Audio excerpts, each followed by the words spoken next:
সম্মানিত দর্শকবৃন্দ, আসসালামু আলাইকুম রহমতুল্লাহ। এখন হচ্ছে সেপ্টেম্বর মাস। এই সেপ্টেম্বর মাস কিন্তু সবজি চাষ করার একটা উপযুক্ত সময়। এই সেপ্টেম্বর মাসে কি সবজি চাষ করলে প্রচুর পরিমাণে ফলন পাবেন এবং গাছগুলো খুবই সতেজ থাকবে এবং পরবর্তী টাইমে কিন্তু সেই সবজিগুলো প্রচুর পরিমাণে দাম পাওয়া যায়। যে কোনো সময় সবজি চাষ করার ক্ষেত্রে অবশ্যই পরিকল্পনা করে সবজি চাষ করবেন। যে সময় যে সবজি চাষ করার উপযুক্ত সময় সেই সবজি চাষ করবেন। তাহলে কিন্তু আমরা প্রচুর পরিমাণে ফলন পাবো এবং প্রচুর পরিমাণে দামও পাবো। তো দর্শকবৃন্দ, এই সেপ্টেম্বর মাসে কিন্তু অনেক রকমের সবজি চাষ করা যায়। তার ভিতর থেকে বাছাই করা এবং সেই সবজিগুলোই প্রচুর পরিমাণে ফলন দেবে এবং দামও পাবেন, এরকম 3টি সবজির সাথে আপনাদেরকে পরিচয় করাই দেবো। দর্শকবৃন্দ, আপনাদেরকে যে এই 3টি সবজি চাষ করার কথা বলবো, সেই সবজিগুলো কিন্তু আমি নিজেও চাষ করব।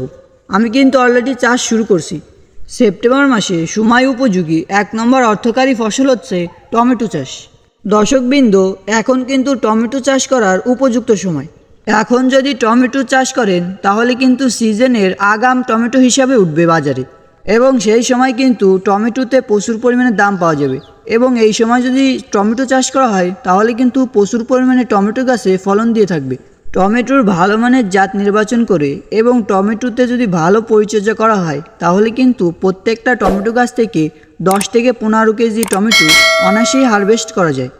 টমেটোর প্রত্যেকটা গাছ থেকে যদি আমরা 10 কেজি ফলন পেয়ে থাকি এবং প্রত্যেক কেজি টমেটো যদি আমরা 20 টাকা করে পাই তাহলে কিন্তু এক একটা গাছ থেকে আমরা 200 টাকার টমেটো বিক্রি করতে পারবো। দর্শকবৃন্দ, এই জন্য আমি টমেটো গাছকে টাকার গাছ বলে থাকি।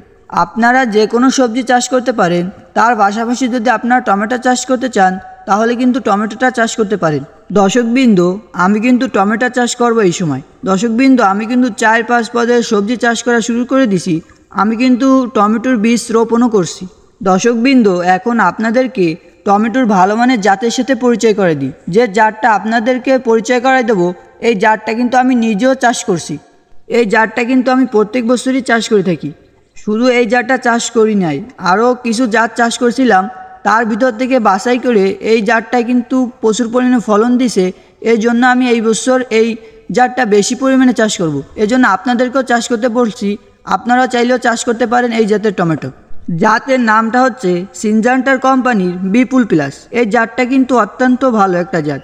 এই জাতের টমেটো কিন্তু অনেক বড় হয় এবং লম্বা লম্বা হয়। এই জাতের টমেটো কিন্তু খেতে খুবই সুস্বাদু।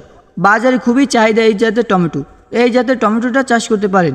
দর্শকবৃন্দ, টমেটো চাষ করতে গিয়ে যে আমরা যে সমস্যাটার সম্মুখীন হই, সেই সমস্যাটা হচ্ছে গাছ ভাইরাস হয়ে যাওয়া।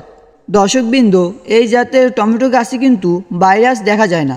দর্শকবৃন্দ, খুবই সহজে টমেটো চারা কীভাবে পাতাবেন এবং টমেটো চারা পাতালে খুবই সুন্দর এবং সতেজ চারা হবে, সেই সম্পর্কে আমি আগামীকালকে এই চ্যানেলে একটা ভিডিও দেব। ভিডিওটা পাওয়ার জন্য চ্যানেলটি সাবস্ক্রাইব করে রাখবেন। সেপ্টেম্বর মাসে চাষ করার জন্য 2 নম্বর অর্থকারী ফসল হচ্ছে লাউ চাষ। দর্শকবৃন্দ, অন্যান্য সবজির তুলনায় কিন্তু এই লাউ চাষটা কিন্তু একটু বেশিই লাভজনক চাষ। লাউয়ের সঠিক মানের জাত নির্বাচন করে এবং সঠিকভাবে পরিচর্যা করতে পারলে কিন্তু দর্শকবৃন্দ এক একটা লাউ গাছ থেকে 20টা, 25টা, 30টা ফল ও হারভেস্ট করা যায়। দর্শকবৃন্দ, আমরা একটা লাউ গাছ থেকে যদি 20টা ফল হারভেস্ট করি, একটা লাউ যদি আমরা 20 টাকা করেও ধরি তাহলে কিন্তু একটা গাছ থেকে আমরা 400 টাকা বিক্রি করতে পারবো। এখন যদি লাউ চাষ করেন তাহলে কিন্তু লাউ গাছগুলো অনেক সুন্দর এবং সতেজ হবে এবং লাউ কিন্তু প্রচুর পরিমাণে ধরবে। লাউয়ের বীজ রোপণের 45 কিংবা 50 দিনে কিন্তু ফল হারভেস্ট করা যায়। লাউ কিংবা যে কোনো সবজি চাষ করে যদি ভালো ফলন পেতে হয় তাহলে কিন্তু অবশ্যই একটা ভালো মানের জাত নির্বাচন করে নিতে হবে।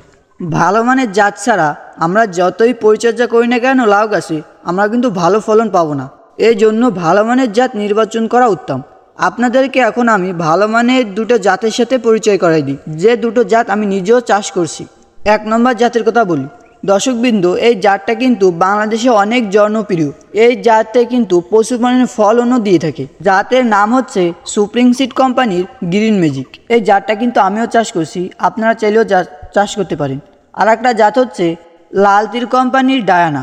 এই জাতটা কিন্তু প্রচুর পরিমাণে ফলন দিয়ে থাকে। এই জাতের লাউ কিন্তু খেতে খুবই সুস্বাদু। আপনারা চাইলে এই জাতটাও চাষ করতে পারেন। আমিও কিন্তু এই জাতটা চাষ করছি। সেপ্টেম্বর মাসে চাষ করার জন্য সময় উপযোগী 3 নম্বর অর্থকারী ফসল হচ্ছে সিম চাষ।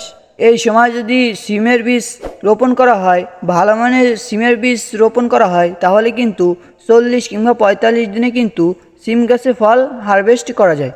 দর্শকবৃন্দ, এখন যদি আপনারা সিমের বীজ রোপণ করেন, তাহলে কিন্তু এই সিমটা বাজারে আগাম সিম হিসেবে উঠবে এবং তখন কিন্তু এই সিমটা বাজারে প্রচুর পরিমাণে চাহিদা থাকবে এবং প্রচুর পরিমাণে দামও হবে কিন্তু এই সিমটায়। এই জন্য সিম চাষটা করতে পারেন। দর্শকবৃন্দ, আমিও কিন্তু সিম চাষ করছি। দর্শকবৃন্দ, আমি কিন্তু সিমের বীজ রোপণ করছি। আপনারা যদি এই সিম চাষ করতে চান, তাহলে কিন্তু এই সপ্তাহের মধ্যেই আপনারা সিমের বীজ রোপণ করে দেন। দর্শকবৃন্দ, সিম চাষ করতে গিয়ে কিন্তু তেমন কোনো পরিচর্যা লাগে না এবং তেমন কোনো কীটনাশকও লাগে না। সিম চাষটা কিন্তু অত্যন্ত সহজ একটা চাষ এবং সিম চাষটা কিন্তু অত্যন্ত লাভজনক একটা চাষ। সিমের ভালো মানের জাত নির্বাচন করে যদি সিমের বীজ রোপণ করা হয়, তাহলে কিন্তু এক একটা সিম গাছ থেকে আমরা 15 কেজি 20 কেজি ফল অনায়াসেই হারভেস্ট করতে পারবো। দর্শকবৃন্দ, সিম চাষ করতে যে আমরা যে একটা সমস্যার সম্মুখীন হই, সেটা হচ্ছে জাপ পোকা সমস্যা। এই সমস্যার সমাধান একদম ইজি।